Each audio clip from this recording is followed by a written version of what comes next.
Success isn't random. It follows a code. Welcome to the Conant Code, where we break down the strategies, challenge the myths, and uncover the truth in 5 minutes or less. Now, let's crack the code.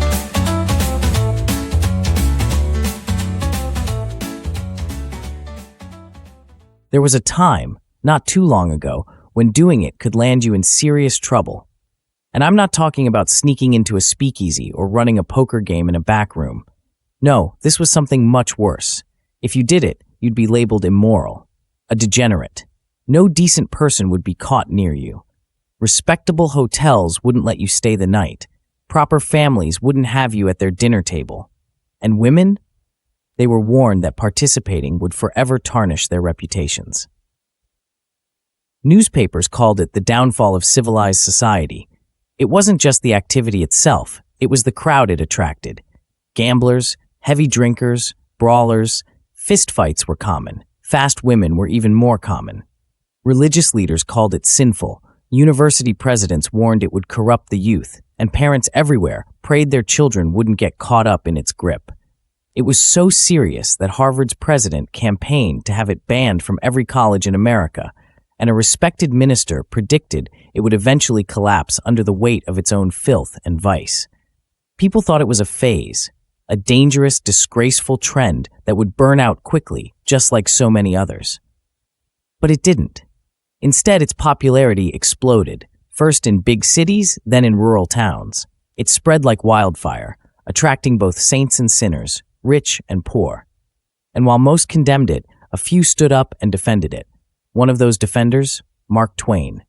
Twain called it the very symbol of the 19th century, a reflection of its wild, unstoppable energy.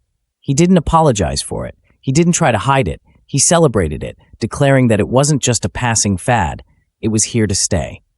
And that changed everything. The more people talked about it, the more it grew. What had once been condemned as the root of all evil became mainstream. What once got you kicked out of a respectable hotel became respectable. Today, you can't walk into a college campus without seeing it. It's on television. It's a billion-dollar industry. Families pack stadiums to watch it. Politicians throw out ceremonial first pitches.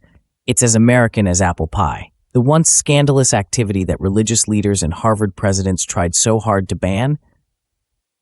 It's just baseball. Funny how things change, right? And that's the point. Perceptions evolve. What's scandalous today might be celebrated tomorrow. What's written off as a waste of time could become the next big thing. The same people who rolled their eyes at social media in its early days are now scrambling to become influencers. The same industries that were once considered laughable, like esports or cannabis, are now raking in billions. So here's the question. What's your baseball? What's that thing people think is crazy right now? The thing they roll their eyes at or avoid, but 5-10 years from now, they'll be wishing they had gotten in early. Because history has taught us one thing. The line between scandal and success is a lot thinner than it looks. And that, my friend, is the Conant Code. That's it for this episode of the Conant Code.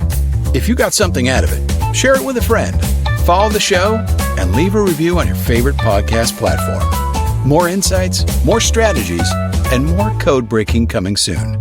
Until next time, keep thinking, keep building, and keep pushing forward.